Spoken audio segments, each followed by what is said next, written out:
Corona virus के कारण लगाया गया लॉकडाउन एक बार फिर से बढ़ा दिया गया है, लेकिन इस बार कुछ रियायतें दी गई हैं।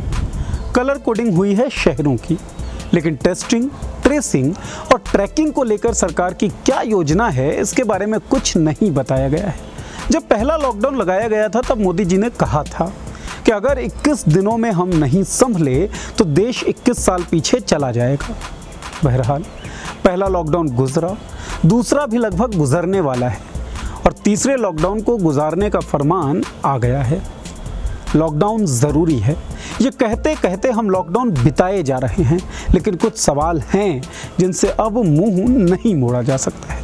जैसे, क्या लॉकडाउन कोरोना वायरस का इलाज है? क्या लॉकडाउन लगाए रखने से महामारी से निजात हम पा जाएंगे? क्या सरकार लॉकडाउन के अलावा भी किसी और योजना पर काम कर रही है? क्या गरीब मजदूर और मंझोले व्यापारियों के जीवन को सामान्य स्तर तक लाने के लिए सरकार के पास कोई योजना है? क्या उन लोगों की जिनकी तनख्वाहें काटी जा रही हैं या जिनके ऊपर नौकरी जाने का खतरा मंडरा रहा है, सरकार ने उनके बारे में कुछ सोचा है? कुल मिलाकर सवाल ये है कि सरकार जिस ताले को बार बार लगा रही है, क्या उस ताले की चाबी सरकार के पास है भी?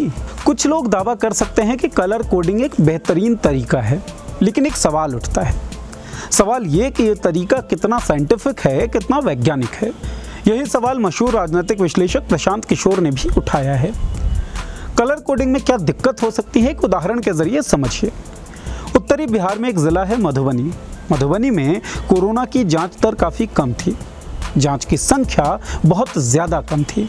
हालात ऐसे थे कि कुछ दिनों पहले तक सिम्प्टोमेटिक पेशेंट्स की भी जांच नहीं हो रही थी, जिसका परिणाम ये था कि ज़िले में कोई भी कोरोना का संक्रमित मरीज निकला ही नहीं, और जब निकलने लगे तो केवल 27 अप्रैल से 1 मई के बीच में 18 संक्रमित मरीजों की पहचान हुई। यहाँ दो बात समझने लायक है जो सरकार प्रशासन दोनों को समझना चाहिए। पहला ये कि कोरोना वायरस एक बीमारी है, कोई अपराध नहीं। इसलिए कोरोना से संक्रमित मरीजों की संख्या अगर ज़्यादा है तो ये अपराध बोध, और अगर संख्या कम है तो ये आत्ममुग्धता का कारण नहीं बनना चाहिए। ये बात प्रधानमंत्री नरेंद्र मोदी पहले भी कह चुके हैं। दूसरी बात जो समझने लायक है वो ये कि घर में ताला लगाकर चोरी से नहीं बचा जा सकता। बिल्कुल इसी तरीके से लॉकडाउन कोरोना वायरस से लड़ने का एक तरीका नहीं हो सकता है। इसके लिए ज़रूरी है ज़्यादा से ज़्यादा टेस्ट करना, ज़्यादा से ज़्यादा लोगों को ट्रेस करना और फिर उसका ट्रैक रखना। एक आंकड़ा है, आंकड़ा दिल्ली का। पूरे देश में 10 लाख व्यक्तियों पर सबसे ज़्यादा टेस्ट कंडक्ट किया दिल्ली ने, और दिल्ली के 11 ज़िले रेड जोन में हैं। मतलब ये है कि more test will lead you to more identification of corona infectious people, और यही कोरोना से लड़ने का एक इलाज हो सकता है। बाकी कंपनियों के साथ साथ रिलायंस ने भी पे कट की घोषणा कर दी है। सरकार ने अपने कर्मचारियों के महंगाई भत्ते को 1.5 सालों के लिए फ्रीज कर दिया है, सैलरियां भी काटी जा रही हैं। क्या इन स्थितियों में सरकार को सामने आकर ये नहीं बताना चाहिए कि कोरोना से लड़ाई लड़ने में हम किस स्टैंड पर हैं और आगे का सफ़र क्या है? दरअसल लॉकडाउन केवल जनता के लिए एक परीक्षा नहीं है, बल्कि ये परीक्षा सरकार के लिए भी है, और ज़रूरी है कि इस परीक्षा का परिणाम समय समय पर आता रहे। लेकिन सरकार परिणाम नहीं दे रही है।